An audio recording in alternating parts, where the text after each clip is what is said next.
Direction le sud-est du pays, le chantier de la toute première autoroute de Lualaba évolue normalement sur la route nationale numéro 39. Les ouvriers de l'entreprise Sicomine travaillent sur l'élargissement et l'aplanissement de l'axe.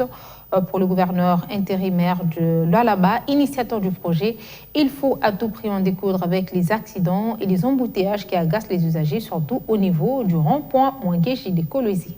Après la cérémonie officielle du lancement des travaux de l'autoroute sur la route nationale numéro 39 par le gouverneur AI du Lualaba, Masuka Saini, l'entreprise Sicomine passe à la vitesse supérieure afin de respecter la durée des travaux selon le contrat conclu avec la province. Et cela se concrétise par le démarrage des travaux partant du pont Lualaba vers Kolosi. La première phase consiste à élargir de 6 mètres les deux côtés de la route et à planir, avant de passer à la deuxième phase de compactage. Des travaux qui avancent normalement selon la volonté de l'autorité provinciale. Fifi Masuka Saini a ouvert des chantiers routiers à travers la ville de Kolosi et dans le reste du Lualaba. De quoi réjouir la population. Une autoroute de 4 voies qui va permettre de réduire les embouteillages et bouchons observés souvent en cas d'accident ou panne de véhicules, surtout au rond-point Mwangeji. Il sera aussi question de rendre fluide la circulation des véhicules sur cet axe de la route nationale numéro 39. D'un chantier à un autre, c'est sur la route de désengorgement des camions poids lourds appelée route bypass, qui part de la nationale numéro 39 vers les entreprises minières. Elle est longue de 26 km, dont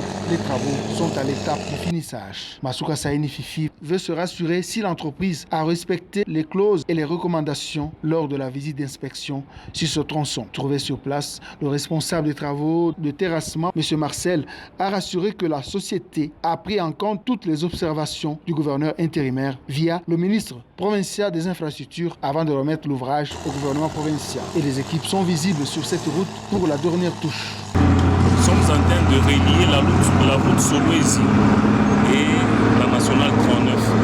C'est là où nous sommes en train de travailler. Donc on a stabilisé la couche des fondations. Là il fallait enrocher. On a terminé l'enrochement. Pour le moment, nous faisons la deuxième couche de fondation à la périte.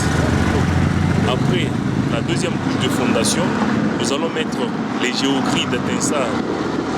Et puis, nous allons terminer avec la couche de base. C'est ce que nous faisons ici. Après la couche de base, notre équipe foreste d'asphalte passera ici pour l'asphalte.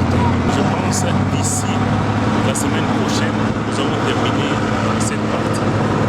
Cette route d'une importance capitale va rendre fluide la route Likasi et éviter les embouteillages et les bouchons souvent causés par des camions poids lourds et surtout éviter le déversement des camions citernes à combustible et d'acide qui ont toujours causé des dégâts. Un souci qui préoccupe Masuka Saini Fifi, concentré à travailler nuit et jour pour rendre palpable la politique du président de la République Félix Tshisekedi dans le Lualaba.